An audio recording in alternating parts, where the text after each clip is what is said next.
লাইভটি দ্বিখণ্ডিত হয়ে গেল। একটি ফোন আসার কারণে লাইভটি কেটে গিয়েছিল, আবার পুনরায়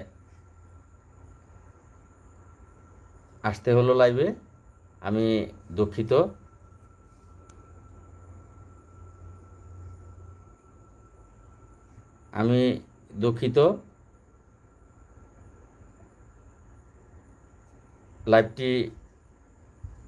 লাইভে বিঘ্ন ঘটার জন্য।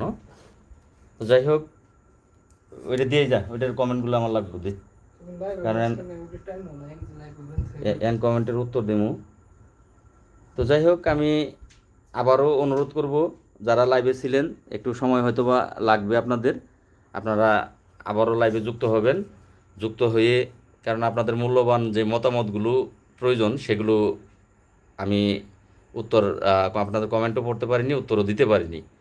তো পূর্বের লাইভে ভাই যুক্ত ছিল, এখন মনে হয় ভাই যুক্ত নাও হতে পারে, কারণ ভাই তার মূল্যবান সময় দিয়ে যে লাইভ যতটুকু শুনেছে তার জন্য আমরা 45,870 জন গ্রাম পুলিশ কৃতজ্ঞ। যে ব্যক্তি তার পরিচয় আপনারা জানলে আপনারা প্রত্যেকেই তখন কৃতজ্ঞতা বোধ করবেন যে এই ব্যক্তি আমাদের মতো মানুষের লাইভে ঢুকবে, সময় দেবে, প্রশ্নই আসে না, ইম্পসিবল। কিন্তু তিনি আমাদেরকে ভালোবাসেন, আমাদেরকে ভালোবেসে যতটুকু প্রয়োজন সহযোগিতা করার যতটুকু করতে পারে তিনি করেন।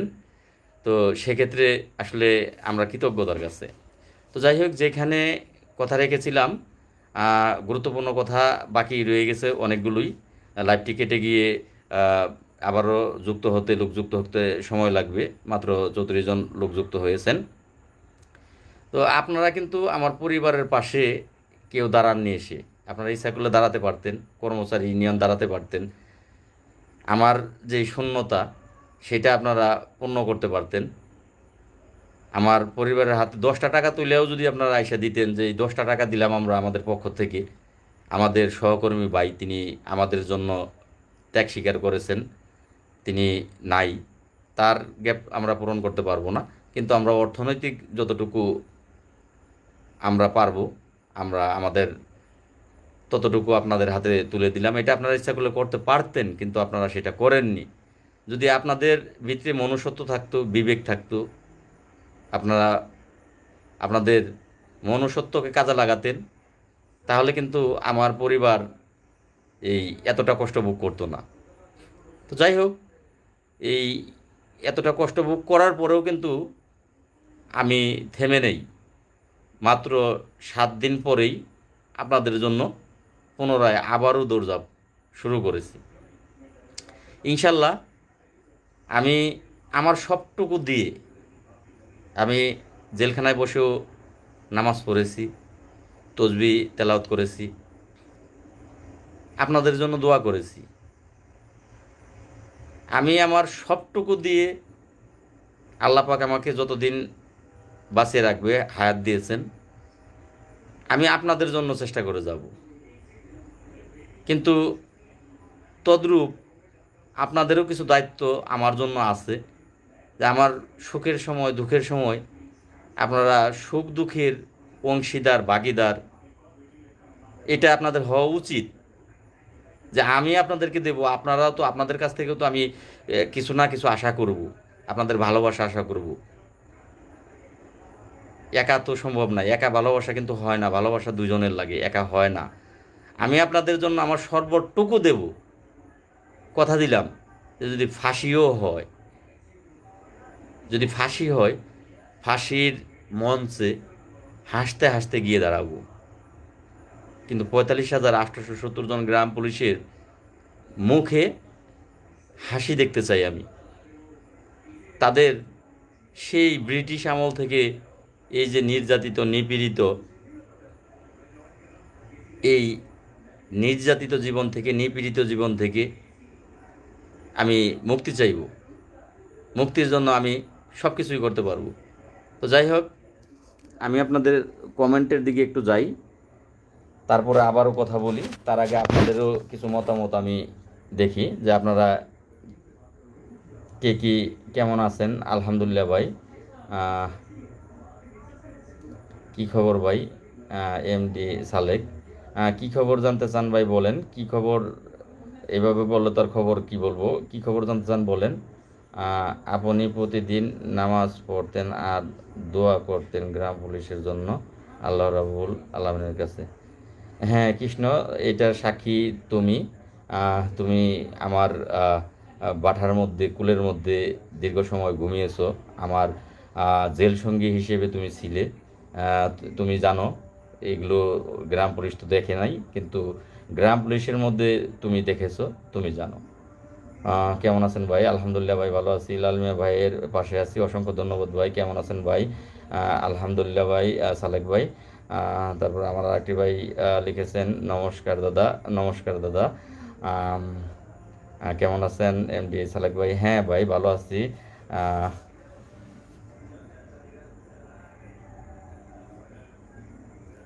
টাঙ্গাইল থেকে দেখছেন ভাই, অসংখ্য ধন্যবাদ ভাই। আমার একটি ভাই লিখেছেন টাঙ্গাইল থেকে, লিখছেন কেমন আছেন ভাই? ভালো আছি ভাই। এই জন্য মানুষ অথবা গ্রাম পুলিশের ভালোবাসা নাই ভাই, চৌকিদার অথবা গ্রাম পুলিশের ভালোবাসা না ভাই। রাইট বলেছেন ভাই। আপনার জন্য দয়া করি। ধন্যবাদ ভাই, আপনার জন্য অনেক ভালোবাসা প্রিয় ভাই। ধন্যবাদ ভাই মনিরুল ইসলাম সর্দার। আহ, এরপরে আমি অনেক মিস করছি ভাই। অসংখ্য ধন্যবাদ ভাই। কেমন আছেন? আলহামদুলিল্লাহ ভাই, মৌলভীবাজার থেকে। আপনি কেমন আছেন? অসংখ্য ধন্যবাদ ভাই, আমি ভালো আছি। আপনারা কেমন আছেন? শুধু আপনার পাশে থাকতে পারিনি। অসংখ্য ধন্যবাদ ভাই। পাশে আসলে আহ, জেলখানায় গিয়ে কীভাবে থাকবেন? আমিও চাইনি যে আমি যে কষ্ট ভোগ করতেছি এই কষ্ট অন্য কেউ যাতে আপনারা ভোগ না করেন। আমি কৃষ্ণকে বলেছি কিন্তু যে আমি দোয়া করি যে জেলখানায় যেন কেউ না আসে, জেলখানার মধ্যে যে কষ্টটা, এই কষ্ট যেন কেউ না পায়, যিনি আমার শত্রু তিনিও যেন এই কষ্টটা না পায়। যাই হোক, ইতিমধ্যেই 91 জন আবারও লাইভে যুক্ত হয়েছে না, আপনাদের যুক্তের অপেক্ষায় আছি, কমেন্টগুলো পড়তেছি। আরও বেশি যুক্ত হবেন, যুক্ত হলে আপনাদের সাথে কিছু মূল্যবান পরামর্শ করব যে সামনে কি করলে আমাদের কি হবে, এবং আগামী সপ্তাহেই আমরা একটা আশা করতেছি, তো সেইটার বিষয়ে কথা বলবো। তার আগে আরও কিছু লোক যুক্ত হন ভাই। বেতনের করেন ভাই, তাহলে চলবে, জাতীয়করণ পরে করবেন। অসংখ্য ধন্যবাদ ভাই, আপনি সুন্দর একটি কমেন্ট করেছেন। আপনার কমেন্টের উত্তরটা আমি দেবো ভাই। আমি নরসিংদী থেকে দেখছি। অসংখ্য ধন্যবাদ ভাই। শুধু সুখবর সুখবর শুনি, বেতন বাড়ছে বলে এই বিষয়ে আপনি কিছু জানেন ভাই? ভাই বলবো। আহ, আপনিও একটি সুন্দর কমেন্ট করেছেন, আপনার কমেন্টের উত্তর আমি দেব। লাল ভাই, আপনি অনেক সাহসী মানুষ। অনেক ধন্যবাদ ভাই। শুধু আমাকে বলে লজ্জা দিবেন না, আমার সাথে কিন্তু আরও কতিপয় ব্যক্তি ছিল নাইম সহ, তারাও সাহসী, আপনারাও সাহসী। আপনাদের সাহস না থাকলে কিন্তু আমার সাহস পেতাম না। আপনাদের সাহসেই আমার সাহস হয়েছে। আপনাদেরকেও ধন্যবাদ ভাই। সিরাজগঞ্জ থেকে দেখছেন, ধন্যবাদ ভাই। দ্রুত যাচ্ছে বান্দরবন থেকে বলছি, আল্লাহ আপনাকে হাতান করুক। অসংখ্য ধন্যবাদ ভাই। ফলো দিয়ে পাশে থাকবেন। ইয়াস ভাই, আপনার মতো সাহসী নেতা আর একটাও নাই ভাই। ময়মনসিংহ থেকে দেখছি ভাই, কেমন আছেন? আলহামদুলিল্লাহ ভাই, আমি ভালো আছি। আপনারা কেমন আছেন? উম, কিছু গুরুত্বপূর্ণ কথা অবশ্যই বলবো। ইতিমধ্যেই কিন্তু কর্মচারী ইউনিয়নের সম্মানিত আহ, মহোদয়, যিনি আমাদের শ্রদ্ধেয় বড় ভাই ময়মনসিংহের বিল্লাল ভাই, আপনারা সকলেই জানেন যে তিনি প্যারালাইসিস হয়ে ঘরে পড়ে আছে। তো তিনি কিন্তু লাইভ করেছেন। তিনি লাইভে বলেছেন যে শনিবার বাড়তি বেতনের চিঠি তিনি দেবেন নেতাকর্মীদেরকে। তিনি কিন্তু ডাকা ডেকেছেন, তারা শনিবার দিন বাড়তি বেতনের চিঠি দিবেন। তো এই বিষয়ে কথা বলবো আপনাদের সাথে। আপনারা এই মুহূর্তে 104 জন যুক্ত আছেন, একটু বেশি লোক যুক্ত হলে এই বাড়তি বেতনের বিষয়টা কথা বলবো। সেই সাথে সামনে কি করণীয়, কি হতে চলছে, সেই বিষয়গুলোতে কথা বলবো। মামলার দিকে চালিয়ে যান ভাই। আমরা টাঙ্গাইল থেকে, ধন্যবাদ ভাই। কয়রা থেকে ধন্যবাদ ভাই। ময়মনসিংহ থেকে দেখছি, ধন্যবাদ ভাই। কেমন আছেন? আলহামদুলিল্লাহ, আপনারা কেমন আছেন? যশোর মনিরামপুর থেকে যুক্ত আছি ভাই, অসংখ্য ধন্যবাদ ভাই। তবে যারা যুক্ত আছেন বেরিয়ে যাবেন না, দয়া করে থাকবেন ভাই, দয়া করে থাকবেন। কষ্ট আজকে একটু দেই, আবার সহজে কষ্ট দেব না। আবারও সুখবর বলতে বাস্তব প্রমাণ সহ আসবো, প্রমাণ ছাড়া আসবো না। এই তারিখ যেমন কিছুটা কাজ দেখিয়ে প্রমাণ সহ লাইভে এসেছি, সচরাচর আর লাইভ করবো না। আবারও 1 সপ্তাহের মধ্যে ইনশাল্লাহ আপনাদের কাজ দেখিয়ে প্রমাণ সহ লাইভে আসবো। তো আজকে একটু কষ্ট করে আপনারা লাইভে থাকেন, যুক্ত থাকেন। ভালোবাসার হলো অবিরাম প্রিয় ভাই, ধন্যবাদ। সিটিংবাজ বলে কি এর কথা শুনতেও ভালো লাগে, ধন্যবাদ ভাই। অনিল দা, অসংখ্য ধন্যবাদ। কেমন আছেন ভাই? আলহামদুলিল্লাহ ভাই। সেটাই তো জানতে চাই। হ্যাঁ ভাই, কি জানতে চান সেটা বলবো। আমি যা জানি সেগুলো বলবো ভাই। আসসালামু আলাইকুম ভাই। আসলে আমাদের গ্রাম পুলিশের মধ্যে একতা নাই, রাইট ভাইয়া? বাড়তি বেতনের টাকা আছে, সেটা কি জানা আছে ভাইয়া? হ্যাঁ বলবো ভাই। আসসালামু আলাইকুম ভাই। কয়টা যুক্ত আছি? ধন্যবাদ লাল ভাই। সালাম নেবেন কয়টা? ওয়ালাইকুম আসসালাম ভাই। কেমন আছেন ভাই? আপনি? আলহামদুলিল্লাহ। উম, ভাই আরেকটি ভাই লিখেছেন, ভাই এক যুগে মামলার, আমি সিলেট বিরিয়ানি থেকে দেখছি মামলার ব্যাপারে। আপনি কি আমাদের যে মামলাটি সুপ্রিম কোর্টের সেটার ব্যাপারে কথা বলতেছেন? হ্যাঁ, আমি সেটার ব্যাপারে বলবো ভাই। সবার জুন বা জুলাইয়ের মধ্যে বেতন আমাদের কি কিছু হবে না? ইমন একটি কমেন্ট করেছেন, অসংখ্য ধন্যবাদ। সুন্দর একটি প্রশ্ন করেছেন। গতকাল আমাদের একজন কর্মচারী কমিটির বাড়তি বেতন বৃদ্ধি করেছে, এটা বলেছে। এ ব্যাপারে বলবো ভাই, বাড়তি বেতন চিঠির দরকার নেই, আপনার পাইছি, এটাই যথেষ্ট। অসংখ্য ধন্যবাদ প্রিয় ভাই। আপনার কথাটি অত্যন্ত আনন্দিত আনন্দিত হলাম আপনার কথাটাতে, যে বাড়তি বেতনের খবরের দরকার নাই, কিন্তু আপনি যে আমাদের মাঝে ফিরে এসেছেন তার জন্য খুশি হয়েছি। অসংখ্য ধন্যবাদ প্রিয় ভাই। সুন্দর একটি কমেন্ট করেছেন ভাই। আপনার কি ঐক্যবদ্ধ হওয়ার জন্য কেউ কি এই বিষয়ে কিছু বলে নাকি? না ভাই, এখন পর্যন্ত কেউ বলেনি। লাল ভাই, আপনি কেমন আছেন? আলহামদুলিল্লাহ ভাই। আম, ও লাল মিয়া ভাই, পারুল আপারে ভুলে গেলেননি? না ভাই, পারুল আপা ভুলিনি। একটা কমেন্টের উত্তর দিতে গেলে একটা কমেন্ট চলে যায়, তখন পড়া হয় না ভাই। এতটুকুই, কাউকেই আমি ভুলিনি ভাই। মনে আছে সকলকেই ভাই। আগে মামলা শেষ করুন। কমেন্টের উত্তরটা ভাই আমি দেব। অনেকেই কমেন্ট করেছেন, আমি উত্তরটা দেব। বাড়তি বেতনের দরকার নাই, আপনি আপনাদের মাঝে আবারও কমেন্ট করেছেন, অসংখ্য ধন্যবাদ। চমৎকার একটি কমেন্ট করেছেন প্রিয় ভাই। আহ, ধন্যবাদ ভাই। প্রধান উপদেষ্টার সাথে কি আপনার কথা বলার সুযোগ হবে কি ভাই? উত্তর দেব ভাই। করণীয় একটাই, সব দলমত শেষে সবাই একসাথে কাজ করতে হবে, রাইট? লাল ভাই, আমি গোপালগঞ্জ থেকে দেখছি, লাইভে যুক্ত আছি। অসংখ্য ধন্যবাদ ভাই। আসসালামু আলাইকুম নজরুল ইসলাম ভাই। ওয়ালাইকুম আসসালাম ভাই। ভাই আপনি থাকতে সারা বাংলাদেশের একটা হয়ে যেত, আপনি নাই বলেই সারা বাংলাদেশের গ্রাম পুলিশ। লাল ভাই, কমেন্ট একটা পড়তে পড়তে আর চলে যায়, তো যাই হোক। লাল ভাই, আপনির জন্য তো ভালোবাসা রইল। অসংখ্য ধন্যবাদ ভাই। আপনার যতদিন গ্রাম পুলিশের মাঝে আছেন ততদিন গ্রাম পুলিশ আপনাকে হারাতে চাই না ভাই। অসংখ্য ধন্যবাদ ভাই। আমিও হারাবো না আপনাদের মাঝ থেকে, আল্লাহ যদি মৃত্যু না দেয়।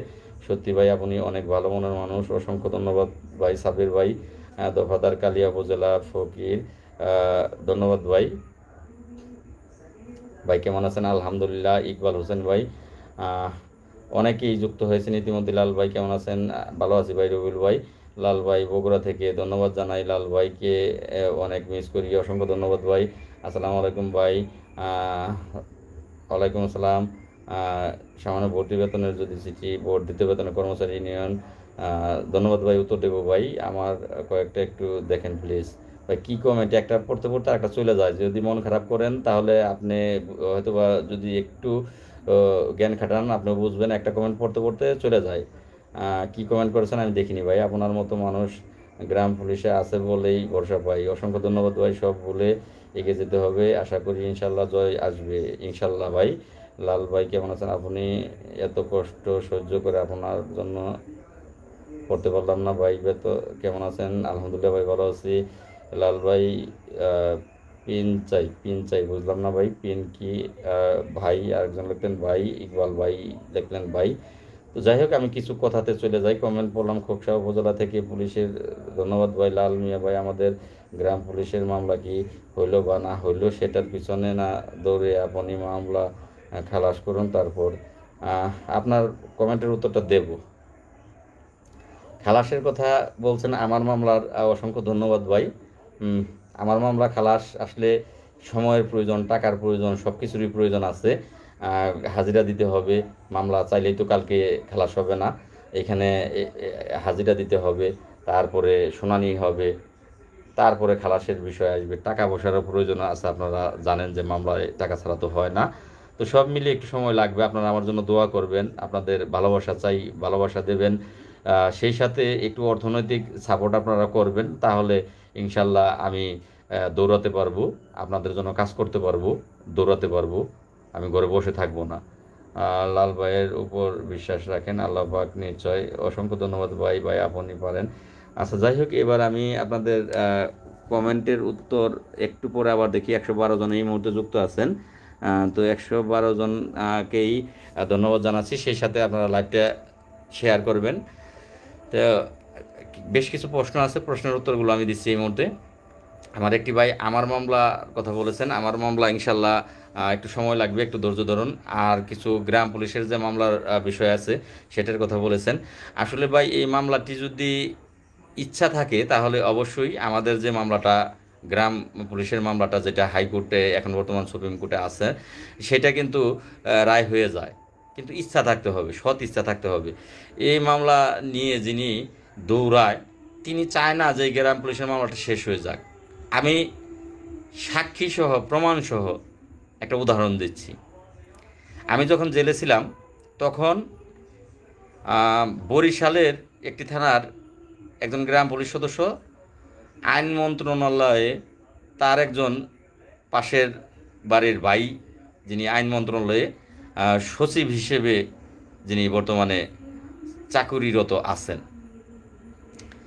সেই সচিবের কাছে আমার ওই বরিশালের গ্রাম পুলিশ ভাই আমাদের সমস্ত কথাগুলো বাড়িতে যখন সচিব মহোদয় যায় তখন তিনি তুলে ধরেন যে আমাদের এই বিষয়গুলো, মামলার বিষয়গুলো। তখন সচিব মহোদয় বলেন যে আপনাদের যিনি মামলা বিষয়ে জানে তাকে আসতে বলেন। তখন আমি জেলে ছিলাম। আমার ওই গ্রাম পুলিশ ভাইটি উজ্জ্বল খানকে ফোন দেয় এবং উজ্জ্বল খানকে তার থানায় নিয়ে যায়। থানায় নিয়ে যাওয়ার পরে এই সচিব মহোদয়ের সাথে পরিচয় করিয়ে দেয় এবং কথা বলিয়ে দেয়, ফেস টু ফেস, সামনাসামনি কথা বলিয়ে দেয়। সচিব মহোদয় উজ্জ্বল খানকে বলেন যে মামলাটি বর্তমানে কী অবস্থায় আছে, কোথায় আছে, কাকে বললে এই মামলাটি শুনানি সম্পূর্ণ হবে, রায় হবে। আপনার যিনি আইনজীবী আছে সেই আইনজীবীর সাথে আমাকে কথা বলিয়ে দেন।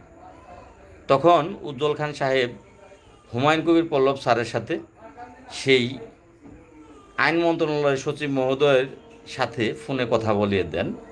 তখন তিনি এই হুমায়ুন কবির পল্লব স্যারকে নিয়ে ঢাকার স্যারের যেই ঠিকানা সেই ঠিকানা দেন সচিব স্যারের, যে আপনারা আপনাদের আইনজীবীকে নিয়ে আমার কাছে আসুন, আমি বলে দেব, কোর্টে বলে দেব, কোথায় বললে হবে আমি তাকেই বলে দেব, বলে দিলে আপনাদের মামলাটা শুনানি হয়ে যাবে এবং রায় হয়ে যাবে। তখন ছিলাম আমি জেলে।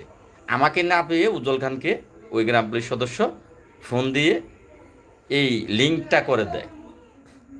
সেই গ্রাম পুলিশ সদস্য 2 দিন আগে আমাকে ফোন দিয়ে দুঃখ প্রকাশ করে যে ভাই, আসলে আপনি যে বলতেন যে এই মামলার ইচ্ছা করলে শুনানি হয়, কিন্তু এই উজ্জ্বল খান এই মামলার শুনানি করাবে না, তার ব্যবসা বন্ধ হয়ে যাবে, এটা আপনি বরাবরই লাইভ করলে আপনি লাইভে বলতেন, তো বিশ্বাস করতাম না। কিন্তু আজ আমি বিশ্বাস করি, কারণ এটার প্রমাণ আমি নিজে।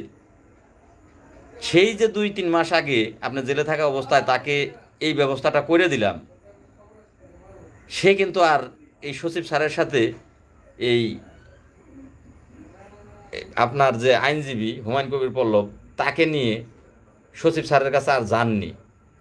এখান থেকে চলে যাওয়ার পরে সেগুলো সে ভুলে গেছে।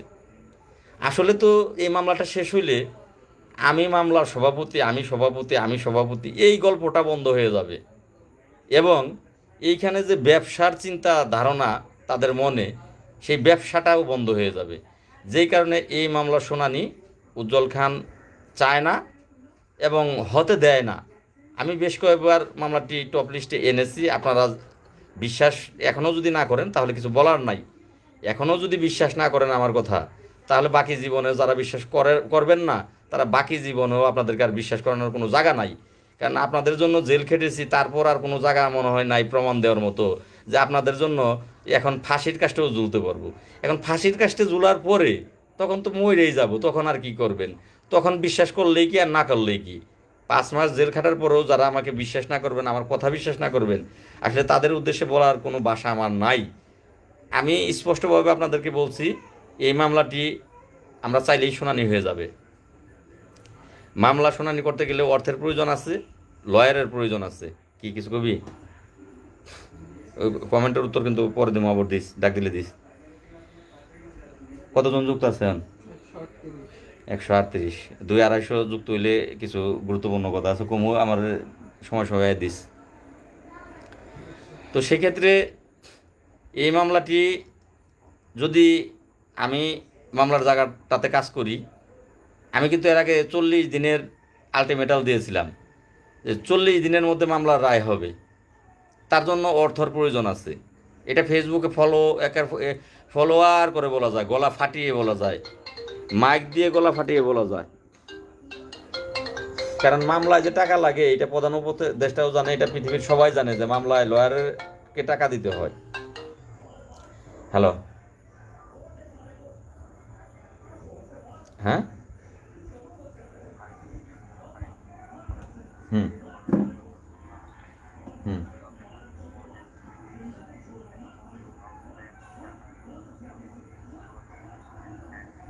হুম হুম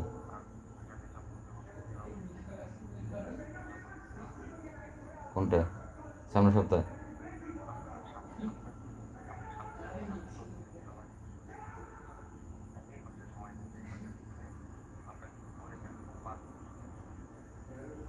আচ্ছা ঠিক আছে, আচ্ছা, ওকে।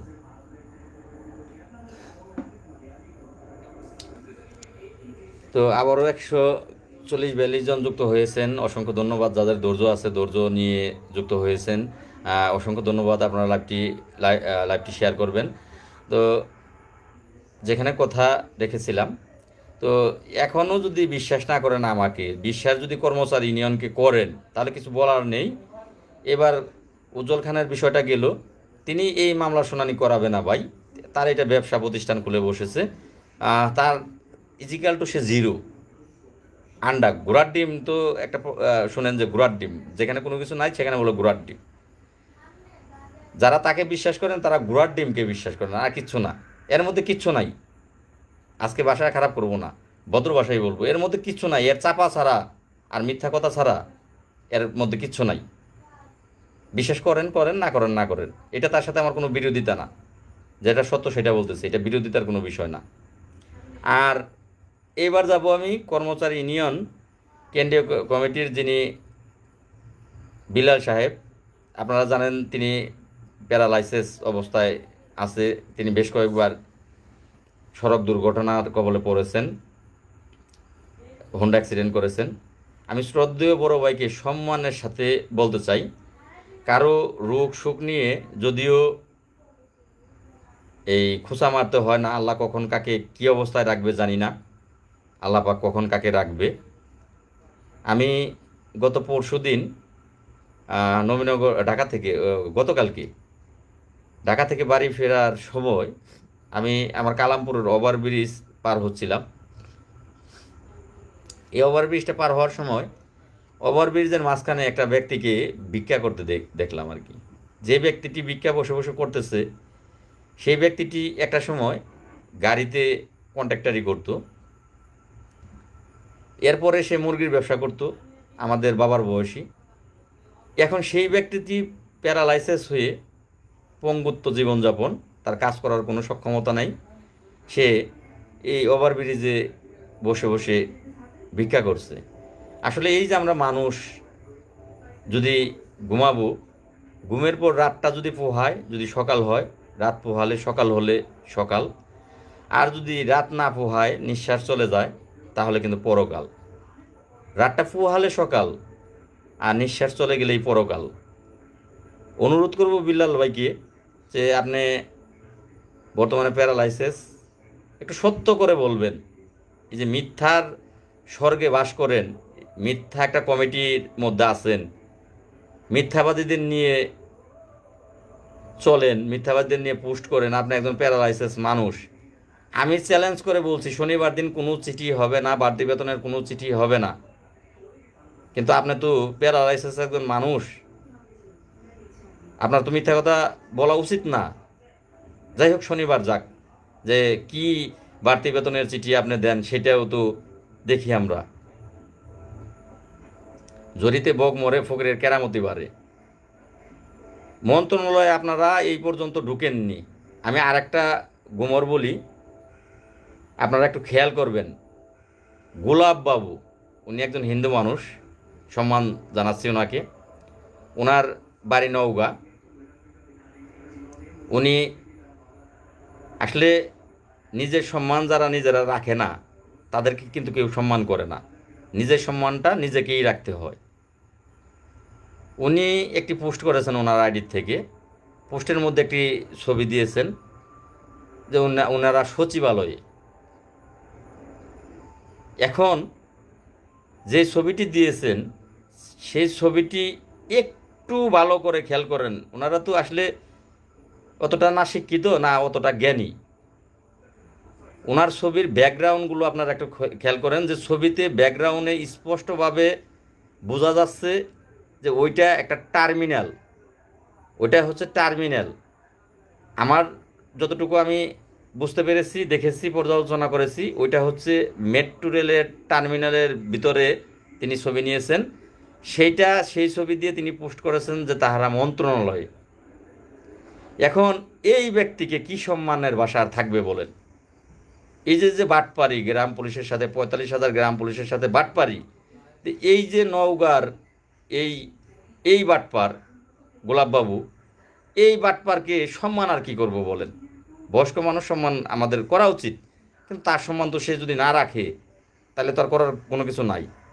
এগুলো এই যে বিলাল সাহেব একটা ফাউল লোক, আমি অনেক সম্মান করি বড় ভাই, কিন্তু তার কার্যকলাপে কিন্তু সম্মান আর থাকে না।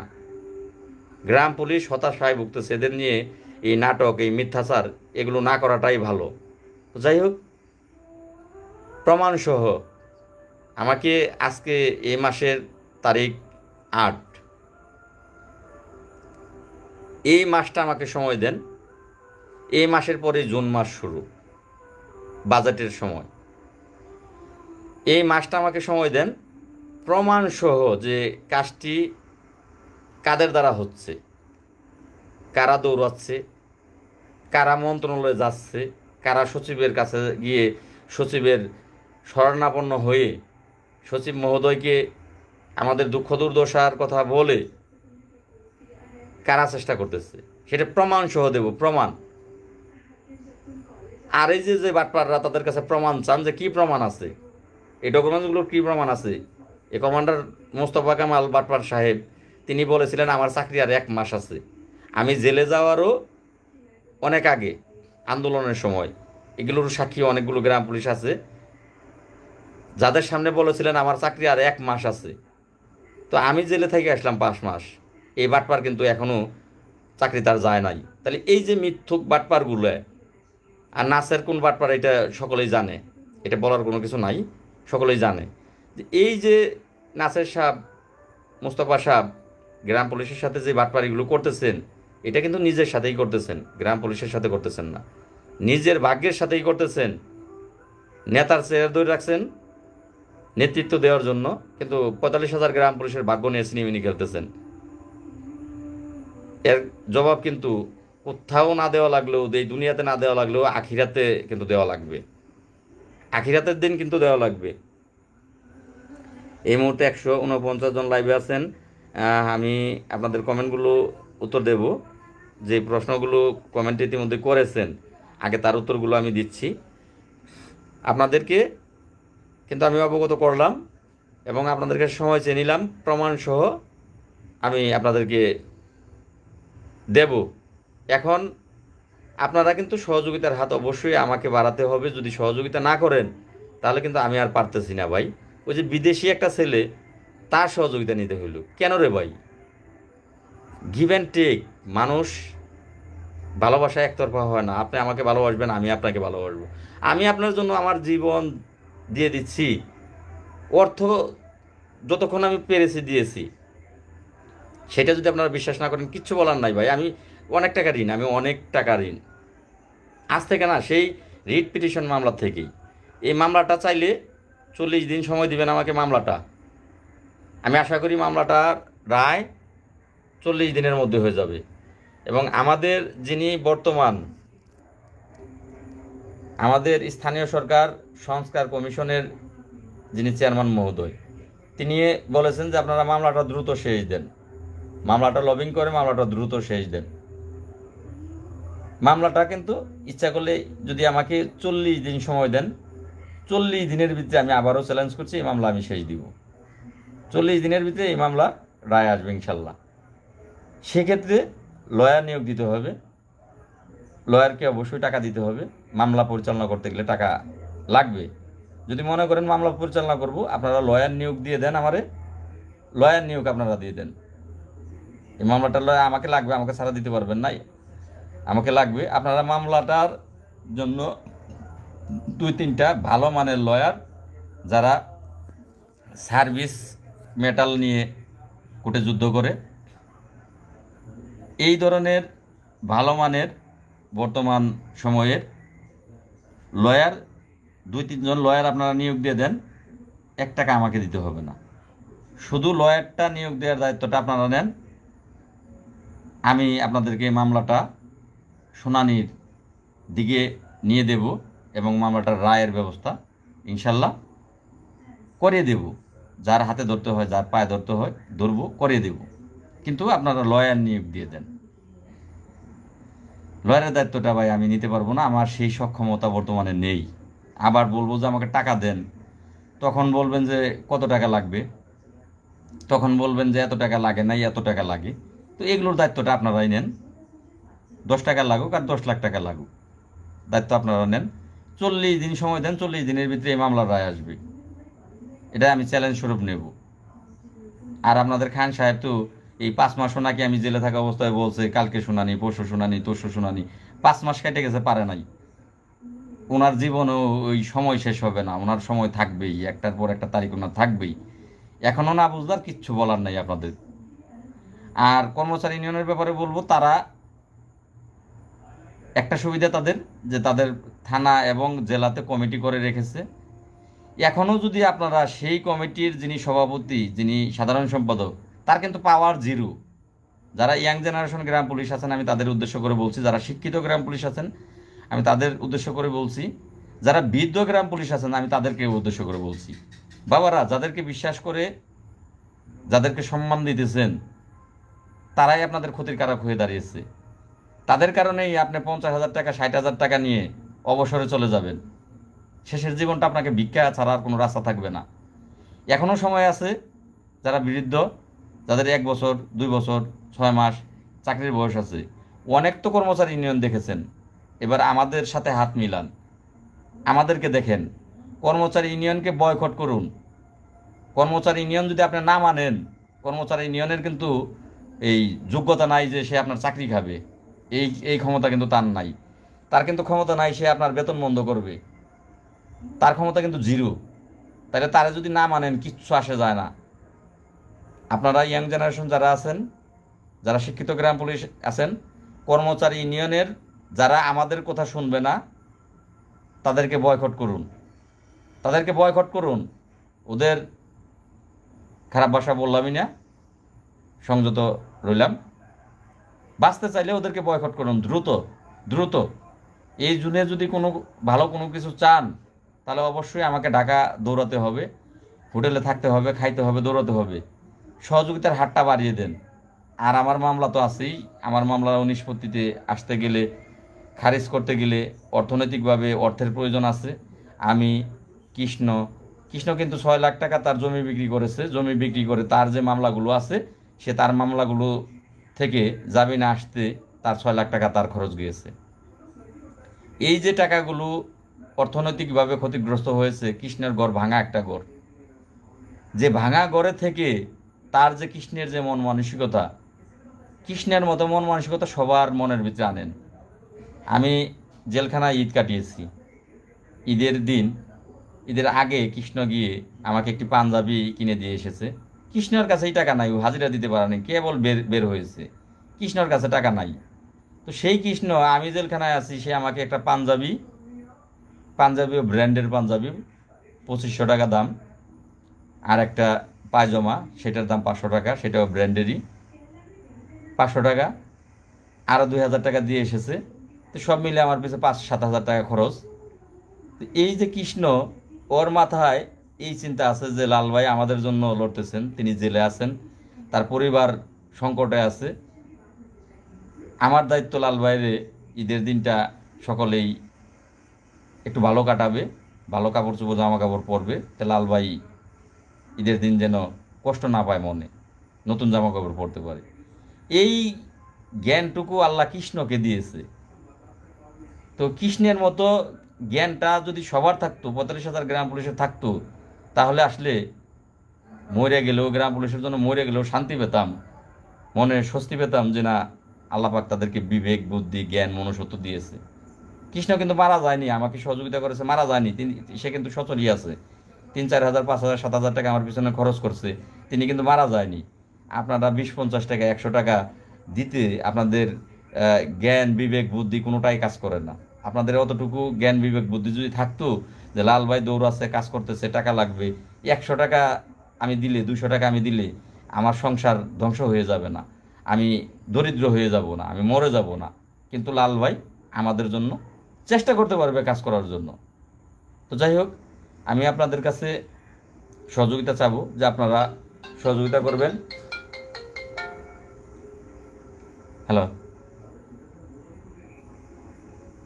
হ্যাঁ হ্যাঁ,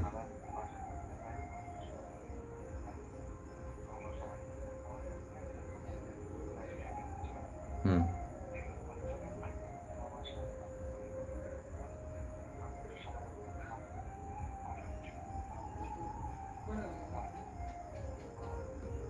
আচ্ছা, ঠিক আছে।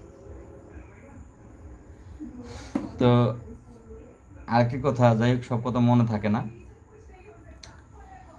আপনারা জানেন যে এখন পর্যন্ত কিন্তু আমার ফোন থানাতে আছে, সেটা সেই ফোনটাকেও জামিন করাতে হবে। একলো আমি ফেসবুক আইডি ছেলের ফোন থেকে চালাচ্ছি, আমি টাকা গেলে ছবি তুলে ভিডিও করে ওর হোয়াটসঅ্যাপে দিতে হয়, তারপরে ও পোস্ট করে। সচরাচর লাইভে আসতে পারি না, তাছাড়া কিন্তু লাইভে স্যারের কথাগুলো লাইভেই আপনাদেরকে শোনাতাম। তো যাই হোক, এই মুহূর্তে 133 জন যুক্ত আছেন লাইভ থেকে শেষ পর্যায়ে লাইভের। তো কিছু কথা বলে লাইভ থেকে বেরিয়ে যাব। তো যদি আমার মোবাইলটা ঠিক থাকতো তাহলে স্যারের কথাগুলো আপনাদেরকে লাইভে শোনাতাম। তো যাই হোক, মোবাইল তো আল্লাহ দিলে আপনাদের দোয়ায় জামিন করিয়ে আনবো, ঠিক হবে। স্যারের কথাগুলো আপনাদেরকে লাইভে আমি শোনাবো, সেটা হয়তো বা কয়েকটা দিন পরে স্যারের সাথে বসে থাকবো এবং স্যারের পরামর্শগুলো কথাগুলো আপনাদেরকে আমি শোনাবো, কথা দিলাম। 1 সপ্তাহের ভিতরেই ভালো কিছু দেখাবো, কথা দিলাম, 1 সপ্তাহের ভিতরে। আর 1 মাস পূর্ণাঙ্গ সময় চেয়েছি, পূর্ণাঙ্গ বিষয়গুলো 1 মাস সময় দেবেন। আমার আপনাদের কারো নাম্বার আমার কাছে, পূর্বের যে সকল নাম্বারগুলো ছিল, কারোরই নাম্বার কিন্তু আমার কাছে বর্তমানে নেই। আপনারা লাইভে দিলে হয়তো বা সেই নাম্বারগুলো খুঁজে পাওয়া কষ্ট হবে। যারা আমার পাশে আছেন বলেন, যারা আমার পাশে থাকতে চান, সহযোগিতা করতে চান, গ্রাম পুলিশের ভাগ্য উন্নয়নের একজন যোদ্ধা হতে চান, যেভাবেই সহযোগিতা করতে চান, বুদ্ধি দিয়ে, যুক্তি দিয়ে, পরামর্শ দিয়ে, অর্থ দিয়ে, আমি আগামীকাল সকালে একটি পোস্ট করব যে আপনাদের নাম্বার চাই। যারা সাথে আছেন, পাশে আছেন, নাম্বার দেবেন। তো ওই পোস্টার ভিত্তিতে আপনারা কমেন্টে নাম্বারগুলো, আপনাদের নাম্বারগুলো, জেলা, থানা, নাম সহ দেবেন। আপনাদের কারোর নাম্বারই আমার কাছে নাই, কেউ বাজার হইবেন না, কারোরই নাম্বারই আমার কাছে নাই। সকল নাম্বারগুলো আমার কাছ থেকে চলে গেছে, সিমগুলো রিপ্লেস করা লাগছে আমাকে। তো যেই কারণে আপনাদের নাম্বারগুলো বর্তমানে আমার কাছে নেই। তো যাই হোক, আমি এবার আপনাদের কিছু কমেন্ট দেখে লাইভ থেকে বেরিয়ে যাব। আপনার মোবাইল আমি কত টাকা লাগবে? ভাই এই মুহূর্তে ওইভাবে বলতে পারতেছি না মোবাইল আনতে কয় টাকা লাগবে, কারণ এটা আমার সামনে যেই কোর্টের তারিখ পড়বে, তারিখটা এখনো পড়েনি। তারিখ পড়লে ওই কোর্টে মোবাইলটা চাইতে হবে, জামিন চাইতে হবে। তো তখন আমি যে তারিখ পড়বে, যে ওই তারিখটা যখন আমি জানবো যে এত তারিখে আমার কোর্টের তারিখ, ওই তারিখের 2 দিন আগে গিয়ে আমি লয়ারের সাথে কথা বলবো। কথা বলে তখন হয়তো বাবা আমি বলতে পারবো যে কয় টাকা লাগতে পারে জামিনে মোবাইলটা আনতে। তো আসলে মোবাইল তো বিষয় না, মোবাইলটা এই কারণে প্রয়োজন যে ওই মোবাইলটার মধ্যে আমার এই আইডিটা খোলা, ওই মোবাইলের সাথে আমার সিমটাও আছে, যে 57 সিমটা ওয়ারিদের ওই সিমটা আছে। তো মোবাইলটা খুব একটা দামিও না, 20,000 টাকা দামের মোবাইল ছিল, এখন পুরাতন হয়ে গেছে। আবার 5 মাস যাবত এটা বন্ধ হয়েও ওইখানে পড়ে আছে। তো বিষয়টা হলো আমার আইডিটা, যে মোবাইলটা এই কারণে জামিন করাতে হবে যে ওই মোবাইলের মধ্যেই আমার সব কিছু আইডি সিম টিম সব আছে। তো মোবাইলটা এই কারণেই প্রয়োজন। আবার 20,000 টাকা আমাদের জন্য অনেক বড়। এই মুহূর্তে আমি একেবারেই টাকা শূন্য, যে বাজার করার মতো টাকাও আমার কাছে কিন্তু ছিল না। আমি কিন্তু 200-250 টাকা নিয়ে পরশু দিনের আগের দিন ঢাকা যাই। তো আল্লাহর রহমত ওই বিদেশি ভাইটার সহযোগিতায় এবং দুই একজন গ্রাম পুলিশের সহযোগিতা কিন্তু ঢাকা থেকে খেয়ে এই কাজগুলো শেষ দিয়ে আসতে পেরেছি। আমি বৃহস্পতিবার আজকেও কিন্তু ঢাকা থাকতাম আপনাদের কাজের জন্য, শুধু টাকার সংকটের কারণে আজকে ঢাকা থাকতে পারিনি, গতকালকে বিকেলে বাড়ি চলে আসতে হয়েছে। যদি টাকা থাকতো তাহলে নাইম, আমি, আমরা সকলেই যারা ছিলাম ঢাকাতে, আমরা কিন্তু ঢাকা গতকালকে রাত্রিও থাকতাম, আজকে কাজ করে কালকে বাড়ি আসতাম অথবা আজকে রাত্রে বাড়িতে আসতাম। টাকার সংকটের কারণে কিন্তু সেটা সম্ভব হয়নি। তো যাই হোক, আমার ভাইটির কমেন্টের উত্তর দিলাম যে ভাই টাকার অঙ্কটা আমি পরে বলতে পারবো, মামলা শেষ করতে কত টাকা লাগবে। ভাই আসলে কার মামলা, আমার মামলা না গ্রাম পুলিশের মামলা? তো সেইটা আমি বুঝলাম না, আপনার কমেন্টটা বুঝলে আমি উত্তর দিতে পারবো। ধন্যবাদ ভাই। বর্তমান কি অবস্থা ভাই? আলহামদুলিল্লাহ ভাই, সার্বিক বিষয়ে বলা হয়েছে, আপনি হয়তো বা শোনেননি। ভাই কেমন আছেন? আলহামদুলিল্লাহ। ভাই নোয়াখালী থেকে সিনিয়র ব্যারিস্টার মাহবুব উদ্দিন খোকন, বাংলাদেশ জাতীয়তাবাদী ছাত্র দলের সেক্রেটারি মহোদয়ের সাথে আমাদের সুখ দুঃখের কথা বলেছি। তিনি এই ব্যারিস্টার এর পরামর্শ দিয়েছেন, আপনি একমত পোষণ করলে যোগাযোগ করতে পারেন এই নাম্বারে। তো যাই হোক, অসংখ্য ধন্যবাদ ভাই। অবশ্যই আমি একমত পোষণ করব, কারণ আমাদের আইনজীবী দরকার, সুপ্রিম কোর্টের আইনজীবী লাগবে। তো আপনি যে ব্যক্তি ভাইটি কমেন্ট করেছেন, আমাকে তো আপনারা নোয়াখালী সুবর্ণচর থেকে সহযোগিতা করেনি, নোয়াখালী থেকে আমি সহযোগিতা পাই। তো আপনাদের নাম্বার আমার কাছে নাই। 1,000 টাকা নাকি বৃদ্ধি পেয়েছে শুনে কষ্ট লাগলো। হ্যাঁ ভাই, সেটা কর্মচারী ইউনিয়ন করেছিল। তো যাই হোক, সেটা আহ, হবে না। এটা আসলেই কষ্টদায়ক যে 1,000 টাকা বেতন বৃদ্ধি, এটা কষ্টদায়ক। দোয়া করেন, ভালো কিছু হচ্ছে, এটাই বলবো। আপাতত দোয়া করেন। সেটা কর্মচারী ইউনিয়ন করেছিল, এই 1,000 টাকা বৃদ্ধির বিষয়টা এটা কর্মচারী ইউনিয়ন করেছিল। তারা তো একটা কিছু পাইলেই সেটা দিয়েই তারা সারা বাংলাদেশে কমিটি করে আছে, তারা টাকা তুলতে পারে। এই কারণে তারা কোনো কিছু খালি হইলেই হলো। আপনার মামলার হাজিরা কবে ডেট? বাই ডেট এখনও আমি পাইনি, ডেট হয়তো বা কয়েকদিনের মধ্যে পাবো। অনেক দেরি হয়ে গেছে লাইভে আসতে। হ্যাঁ ভাই, একটু পরেই আসছেন, আমি লাইভে বেরিয়ে যাব। অনেক সময় লাইভ করলাম, প্রায় 2 ঘন্টা। কোথা ছিলেন এতদিন ভাই? এমডি আলমাউন ভাই, কাকে বলছেন ভাই? আমাকে? আমাকে বললে তো আপনার জানার কথা, আমি জেলে ছিলাম, 1,000 টাকা বৃদ্ধি পেয়েছে, আমি জেলে ছিলাম, এটা তো জানার কথা। পেপার পত্রিকা সহ সকল কিছুতেই তো এসেছে যে গ্রাম পুলিশের কারণে আমি জেলে ছিলাম। আসসালামু আলাইকুম ভাই, ভালো আছেন? আলহামদুলিল্লাহ ভাই।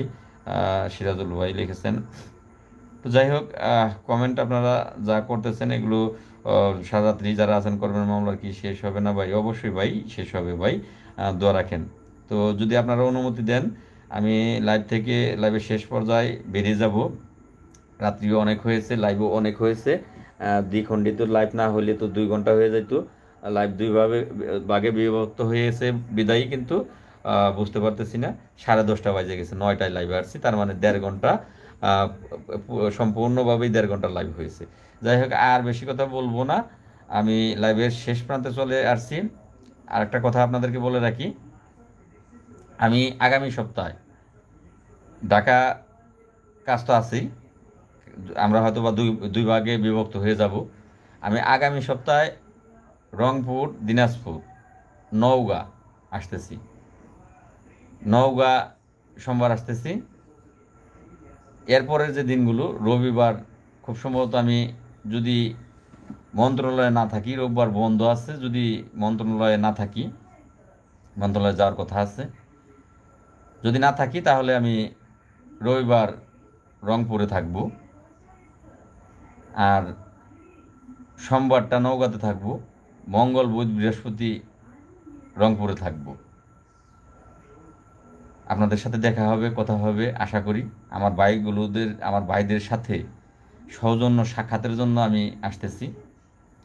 আপনাদেরকে দেখার জন্য আসলে আমি, অনেক গ্রাম পুলিশ কিন্তু একটি থানার গ্রাম পুলিশ তার কান্না আমি থামাতে পারিনি। আমি জেল থেকে বের হওয়ার পরে ফোনে তিনি অনুরোধ করেছে তার থানাতে যাওয়ার জন্য, যে নামাজ পড়ে তিনি দোয়া করে সর্বক্ষণ আমার জন্য। তা আমি তাকে দেখার উদ্দেশ্য করেই এই সফরটা। এই ফাঁকে আমি যে থানার হাজিরাগুলো আছে সেই দিন সেই সব থানাগুলোতে যাব। আপনারা আমার জন্য দোয়া করবেন। আবার মন্ত্রণালয়ের কাজগুলো আছে, সেগুলো প্রয়োজন আমরা দুই ভাগে বিভক্ত হয়ে যাব, বিভক্ত হয়ে করব। আপনারা আমাদের জন্য দোয়া করবেন। আপনাদের জন্য দোয়া রইল। সকলেই ভালো থাকবেন। শুভরাত্রি। আসসালামু আলাইকুম ওয়া রাহমাতুল্লাহি ওয়া বারাকাতুহু। ইমন, ইমন রে, ভাই ইমন, দে কেটে দে।